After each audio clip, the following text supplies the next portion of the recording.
PND classes में स्वागत है आपका। आज हम संस्कृत साहित्य के इतिहास में से पद्य साहित्य का अध्ययन करेंगे। 2009 से 2023 तक के प्रश्न हैं। प्रश्न के साथ में हम व्याख्या सहित पढ़ते चलेंगे। हमारी समस्याएं भी दूर होंगी। आज का अपना मुख्य विषय है श्रीहर्ष, उनकी रचनाएं। उसके बाद में हम चलेंगे आशु घोष, उनकी रचनाएं और नवशाशांक चरितम के लेखक कवि पद्मगुप्त परिमल। 3 महाकवि और उनकी रचनाओं से संबंधित प्रश्नों को आज हम पढ़ने वाले हैं। ये सब संस्कृत सरला वस्तुनिष्ठ संग्रह से हम पढ़ रहे हैं। 2009 से 2023 तक के प्रश्न इसमें हैं। आइए प्रारंभ करते हैं आज का विषय। हर्ष रचित से श्रीहर्ष के द्वारा लिखे गए संस्कृत काव्य से नाम अस्ति। संस्कृत काव्य का नाम है। आरपीएससी फर्स्ट ग्रेड 2010 में पूछा गया प्रश्न है। सिंहनागम, हरविजयम, नैषधीय चरितम और हनुमान नाटकम। सीधा और सरल प्रश्न ये है, हर्ष चरितम। श्रीहर्ष ने नैषधीय चरितम लिखा है, जिसमें निषद देश के राजा नल और उनकी पत्नी दमयंती का वर्णन है। 2010 के बाद में फिर हम आगे बढ़ते हैं तो श्रीहर्ष के रचनाओं में से और भी प्रश्न देखने को मिलेंगे। उससे पहले हम श्रीहर्ष का परिचय प्राप्त करते हैं। श्रीहर्ष के आश्रयदाता कन्नौज के राजा जयचंद्र थे। ये भी समझने की बात है, कन्नौज को संस्कृत के ग्रंथों में कान्यकुब्ज कहा है और इसमें से प्रश्न भी आ गया है। कन्नौज कान्यकुब्ज। श्रीहर्ष को आश्रय देने वाले राजा जयचंद्र थे, ये कन्नौज के थे। दूसरी मुख्य विशेषता, इन्होंने भारवी और माघ की पद्धति का अनुसरण किया है। ये हम जानते हैं, भारवी ने चित्रकाव्य को प्रारंभ किया। इनका अनुसरण महाकवि माघ ने किया और इन्हीं का अनुसरण श्रीहर्ष ने किया। तीनों की लेखन शैली एक ही है चित्रकाव्य के आधार पे। दूसरा प्रकार हम देखें तो महाकवि भारवी ने कला मार्ग का अनुसरण किया था। इस कला मार्ग को विचित्र मार्ग कहा जाता है। कला मार्ग इसलिए क्योंकि इस मार्ग में भाव पक्ष से ज्यादा कला पक्ष की अधिकता रहती है। कला पक्ष की अधिकता होने के कारण इस मार्ग को कहा गया कला मार्ग। कला मार्ग का ही अन्य नाम है विचित्र मार्ग। इसको प्रारंभ करने का समय श्रेय महाकवि भारवी को है। भारवी का अनुसरण महाकवि माघ ने भी किया है और महाकवि श्रीहर्ष ने भी किया है। श्रीहर्ष की माताजी का नाम मामल देवी और पिताजी का नाम श्रीहीर था। यदि समय की बात करें तो 12वीं शताब्दी का उत्तरार्ध अर्थात 1150 ईस्वी से 1200 ईस्वी के मध्य स्वीकार किया जाता है। श्रीहर्ष को उत्प्रेक्षा कवि माना जाता है। इनको उत्प्रेक्षा अलंकार प्रिय है, इसलिए उत्प्रेक्षा कवि स्वीकार किया गया है। वर्तमान समय में श्रीहर्ष की 2 ही रचनाएं प्राप्त होती है, नैषधीय चरितम और खंडन खंड खाद्यम, जो केवल 6 सर्गों तक है। 2 ही रचनाएं इनकी प्राप्त हैं, जबकि इनकी रचनाएं इस प्रकार से हैं। नैषधीय चरितम महाकाव्य है। बृहत्तरी का सबसे बड़ा आकार प्रकार में सबसे बड़ा महाकाव्य है। अर्णव वर्णनम 9 सर्ग, गौड़ी वस है, कुल प्रशस्ति 7 सर्ग, खंडन खंड खाद्यम 6 सर्ग, 6 सर्ग तक का ही मिलता है। श्री विजय प्रशस्ति शिव शक्ति काव्यम छिंद प्रशस्ति 17 सर्ग है। नवशाशांक चरित चंपू 22 सर्ग है। स्थैर्य विचार प्रकरणम 4 सर्गों का है। इन 4 में से 2 ही रचनाएं मिलती है, नैषधीय चरितम और खंडन खंड खाद्यम 6 सर्गों तक का। ये 2023 में आया है प्रश्न। देखिए 2010 के बाद में इसमें से कोई प्रश्न नहीं पूछा गया। 2023 में महत्व मिला और 2023 में 22 में कौन कौन से प्रश्न और किस किस प्रकार के थे वो अब हमें देखने को मिलेंगे। वेदांत ग्रंथ से खंडन खंड खाद्य से प्रणेता वेदांत ग्रंथ खंडन खंड खाद्य के प्रणेता है, रचनाकार हैं। श्रीहर्ष हैं, 2 ही महाकाव्य इनके द्वारा मिलते हैं। नैषधीय चरितम अभी हमने पढ़ा, और दूसरा खंडन खंड खाद्य, ये 6 सर्गों तक का उपलब्ध है। 2023 में हम ज्यादा महत्व नैषधीय चरितम को देते हैं पढ़ते समय। इसके बारे में बहुत कम विचार हुआ, और जहां कम विचार हुआ वहीं से प्रश्न पूछा गया। फिर आगे बढ़ते हैं। कान्यकुब्ज नरेशस्य जयचंद्रस्य सभा सदासीत।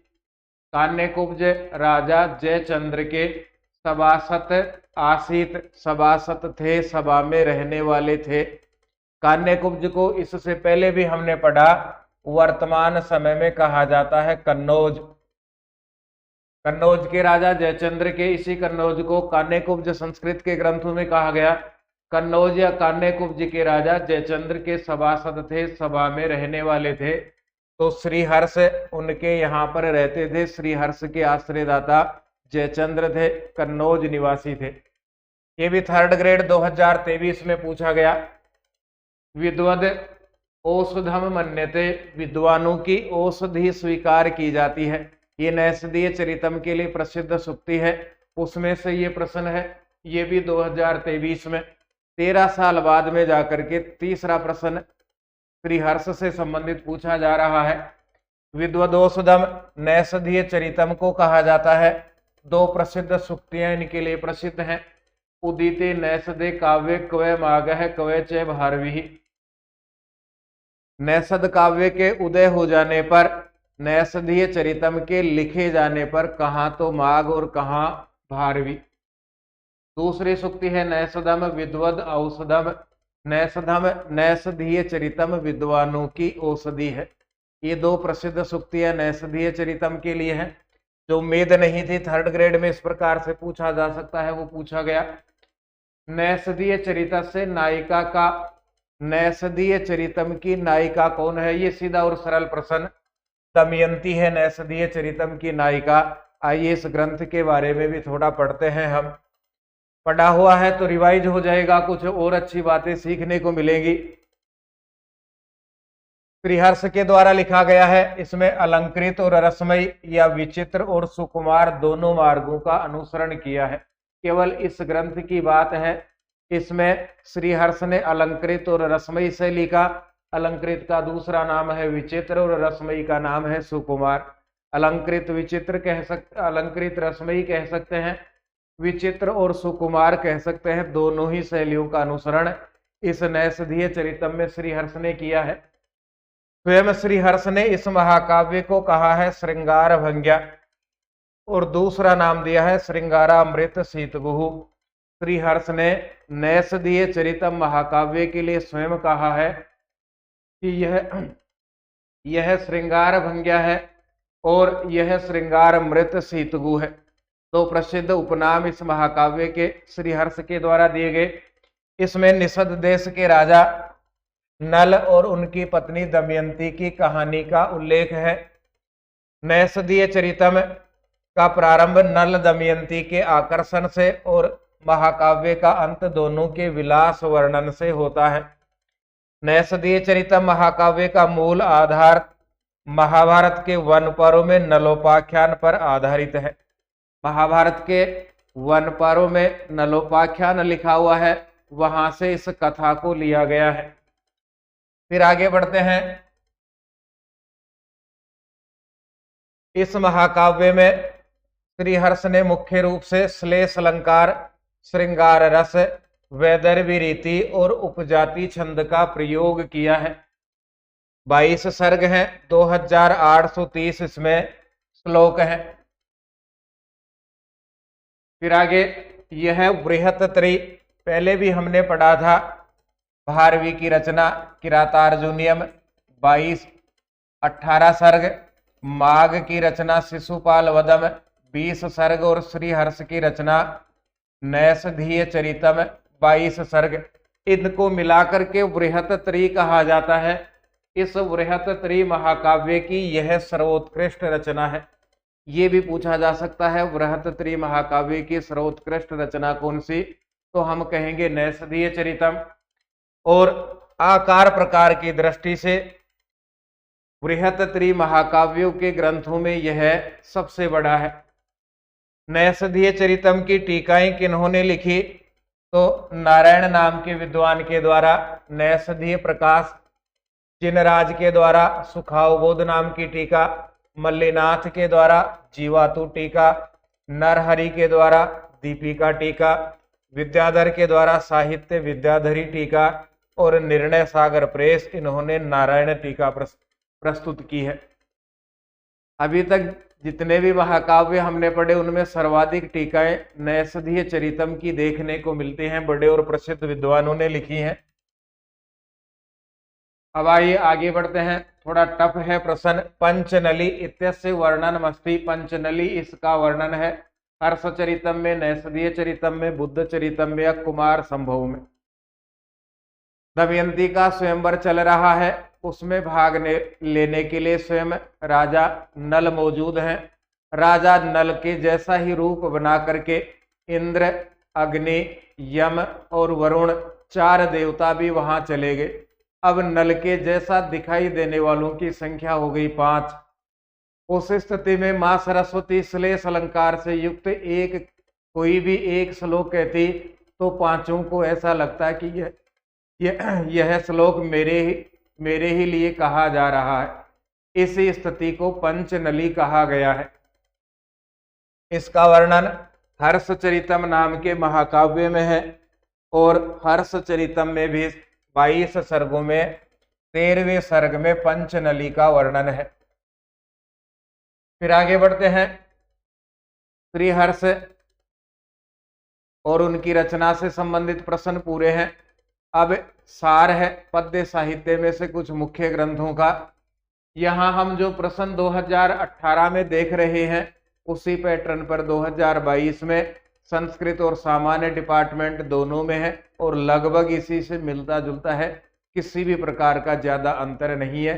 1-2 ग्रंथों के नाम बदले गए हैं, या जो दाईं ओर है उसको बाईं ओर, जो बाईं ओर है उसको दाईं ओर लिखा गया है। देखिए, 22 सर्गात्मकम 22 सर्गों का काव्य अभी हमने पढ़ा नैषध महाकाव्य है। 20 सर्गात्मकम 20 सर्गों का शिशुपाल वदम है और 18 सर्गात्मकम 18 सर्गों का किरातार्जुनीयम है। ये 3 महाकाव्य बृहत तरीके हैं। भारवी, बार बार पढ़िए, बार बार लिखिए, माघ और श्रीहर्ष, इन 3 कवियों की, महाकवियों की रचनाओं को बृहत्तरी कहा जाता है। उससे ये प्रश्न है सार के रूप में। पहले इन तीनों के ग्रंथों का और उनके सर्गों का मिलान कीजिए, शेष बचेगा वो अपने आप जुड़ जाएगा। भारवी ने लिखा किरातार्जुनीयम 18 सर्ग, माघ ने लिखा शिशुपाल वदम 20 सर्ग, श्रीहर्ष ने लिखा नैषधीय चरितम 22 सर्ग। अब शेष रहा अपने पास में 19 सर्गों का रघुवंशम नाम का महाकाव्य है। ये सबका सार यहाँ तक आ रहा है। फिर आगे बढ़िए, इसी पैटर्न के ऊपर आधारित दूसरा प्रश्न, संस्कृत एजुकेशन 2022 में जो पिछले प्रश्न में ऑप्शन दाईं ओर था उसको बाईं ओर किया गया और बाईं ओर के ऑप्शन को दाईं ओर, और लगभग एक यहाँ से ऑप्शन हटा दिया गया, उसकी जगह दूसरा रखा गया। बाकी सब वैसे की वैसे। तो संस्कृत डिपार्टमेंट का प्रश्न सामान्य में भी आ रहा है और सामान्य का प्रश्न संस्कृत में भी आ रहा है, एक ही ग्रेड में भी आ जाते हैं। रघुवंश महाकाव्यम अभी हमने देखा था, रघुवंश महाकाव्यम का प्रश्न ये रहा। 19 सर्ग है, 19 रघुवंशम, यहीं से मिलान कीजिए। रघुवंश में 19 19 है। कुमार संभवम को भी छोड़ दीजिए। नैषधीय चरितम इसमें 22 है। शिशुपाल वदम माघ की रचना है, 20 है। शेष रहा अपने पास में कुमार संभवम, इसमें 17 है। कुमार संभवम 17, रघुवंशम 19, दोनों महाकवि कालिदास की रचनाएं हैं। फिर नैषधीय चरितम श्रीहर्ष की रचना है, इसमें सर्ग होंगे 22। शिशुपाल वदम महाकवि माघ की रचना है, इसमें सर्ग है 20। 2 महाकाव्य बृहत्तरी के लिए गए, 2 महाकाव्य लघुतरी के लिए गए। प्रश्न बना दिया गया 2018 के प्रश्न को देख करके। लेफ्ट राइट जो दाएं था उसको बाएं और बाएं को दाएं रख करके प्रश्न बनाया गया। यही फायदा जब इस बुक को लेकर के हम पढ़ते हैं तो खूब सारा अंदाज हमें भी होगा कि कैसे प्रश्न आ रहे हैं, तैयारी हमारी कैसी है और कैसी आगे तैयारी हमें करनी है। इसी पैटर्न के ऊपर फिर से देखिए, सामान्य एजुकेशन 2022 में प्रश्न पूछा गया, किरातार जूनियम, इसमें कितने सर्ग हैं? इधर से इधर बदल दिया गया, जो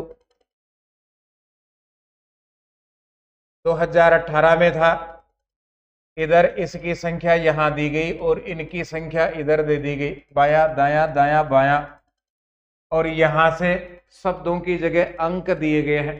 किरातार्जुनीयम महाकवि भारवी की रचना 18, शिशुपाल वदम माघ की रचना 20, नैषधीय चरितम श्रीहर्ष की रचना 22 और रघुवंशम 19। फिर एक प्रश्न इसी के साथ जुड़ गया, कुमार संभवम, इसमें सर्ग हैं 17। ऐसे इकट्ठा करके भी हम याद कर सकते हैं। फिर आगे बढ़ते हैं। अश्वघोष रचितम सौंदर्य नंदम महाकाव्यम कतिषु सर्गेषु निबद्ध है। अश्वघोष बौद्ध कवि हैं, इनके द्वारा सौंदर्य नंदम नाम का महाकाव्य लिखा गया है। इसमें कुल सर्गों की संख्या कितनी है, ये हमसे पूछा जा रहा है। इसमें कुल सर्गों की संख्या है 18।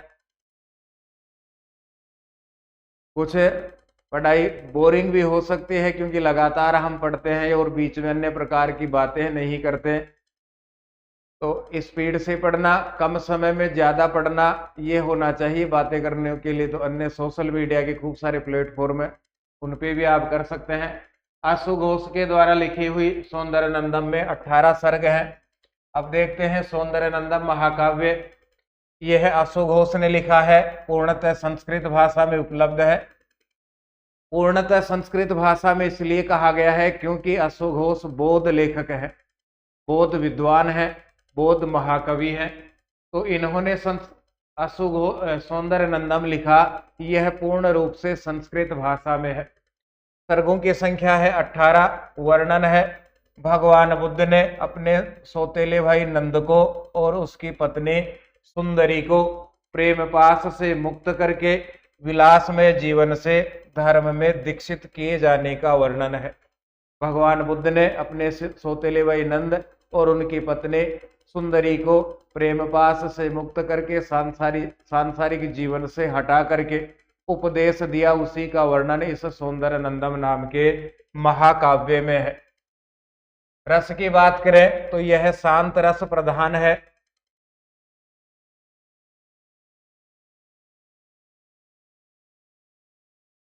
एक मुख्य बात और है, गीता के 18 अध्यायों के समान इसमें 18 सर्ग हैं। जैसे भगवान कृष्ण ने कर्तव्य से हटे हुए श्री कृष्ण अर्जुन को उपदेश दिया था, उसी प्रकार भगवान बुद्ध ने अपने कर्तव्य से हटे हुए सौतेले भाई राजा नंद को उपदेश दिया है। तो ये महाभारत से प्रेरित है। और 2 अध्याय कर्मयोग और अभ्यास योग इस सौंदर्य नंदम महाकाव्य में सीधे ही भगवद गीता से लिए गए हैं। ये कुछ मुख्य बातें थी इसकी। सौंदर्य नंदम कस्य रचना वर्तते, सौंदर्य नंदम किन की रचना है? अश्वघोष की रचना है। सेकंड ग्रेड 2018 में पूछा गया है। कवि पदम गुप्त परिमल रचितम महाकाव्य मस्ति, कवि पदम गुप्त परिमल के द्वारा लिखा हुआ महाकाव्य है। विक्रमांक देवचरितम नव सहसांक चरितम राजतरंगिणी या फिर चालुक्य वंश महाकाव्यम, इन्होंने लिखा है नव सहसांक चरितम। आइए देखते हैं। पदम गुप्त का उपनाम परिमल था, पिता का नाम मृगांक दत्त था। इनका समय 10वीं शताब्दी है। 10वीं शताब्दी का अंतिम चरण और 11वीं शताब्दी का प्रथम चरण स्वीकार किया जाता है। ये कश्मीर के निवासी थे। इसमें धारा नगरी में परमार वंशीय राजा वाकपति राज द्वितीय तथा उनके अनुज सिंधु राज के आश्रित कवि थे। पदम गुप्त धारा नगरी में परमार वंशीय राजा वाकपति राज द्वितीय और उनके छोटे भाई सिंधु राज के आश्रित कवि थे। जब यह राज्य सिंधु राज को मिला तो सिंधु राज को ही अन्य नाम नव सहसांक से जाना जाने लगा था और इन्हीं नव साहसांक का वर्णन कवि पद्म गुप्त परिमल ने किया है। इसी को कहा गया नव साहसांक चरितम। इसमें 18 सर्ग हैं, ऐतिहासिक महाकाव्य है। कुछ मुख्य बातें भी हैं इनमें, जो अभी इसका अपने सिलेबस में कुछ है नहीं। इन्होंने मुख्य बातों में से एक और पढ़ेंगे हम, महाकवि कालिदास के सुकुमार मार्ग को इन्होंने पुनर्जीवित किया था। क्योंकि पद्य साहित्य पढ़ते समय हमने देखा महाकवि भारवी इन्होंने चित्रकाव्य का वर्णन करके कला पक्ष को अधिकता दे करके कला मार्ग या विचित्र मार्ग को प्रारंभ किया था। उसी का अनुसरण बाद के कवि करने लगे थे और महाकवि कालिदास को भूलते जा रहे थे, उनके सुकुमार मार्ग को भूलते जा रहे थे। कवि पद्मगुप्त परिमल ने उस सुकुमार मार्ग का, कालिदास के द्वारा शुरू किए गए सुकुमार मार्ग का अनुसरण किया, इसलिए इनको अभिनव कालिदास कहा जाता है। ये कुछ मुख्य बातें इनसे संबंधित थी। इस ग्रंथ के 2 श्लोक भी हैं जो प्रसिद्ध हैं, वो भी स्क्रीन पर हैं। नमोस्तु साहित्य रसाय तस्मै निषिक्तमन्तः पृषतापि यस्य सुवर्णताम वक्त्रमुपेति साधो दुर्वर्णताम याति च दुर्जनस्य। फिर देखिए, सरस्वती कल्पलते के कंदम वंदामहे वाक्पति राजदेवम यस्य प्रसादाद वयमप्यनन्य कविंदर चीर्णे पथि संचराम है। ये कुछ प्रसिद्ध श्लोक हैं।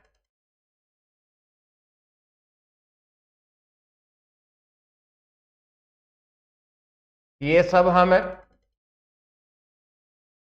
संस्कृत सरला की बुक से पढ़ रहे हैं। 2009 से 2023 तक के प्रश्न हैं।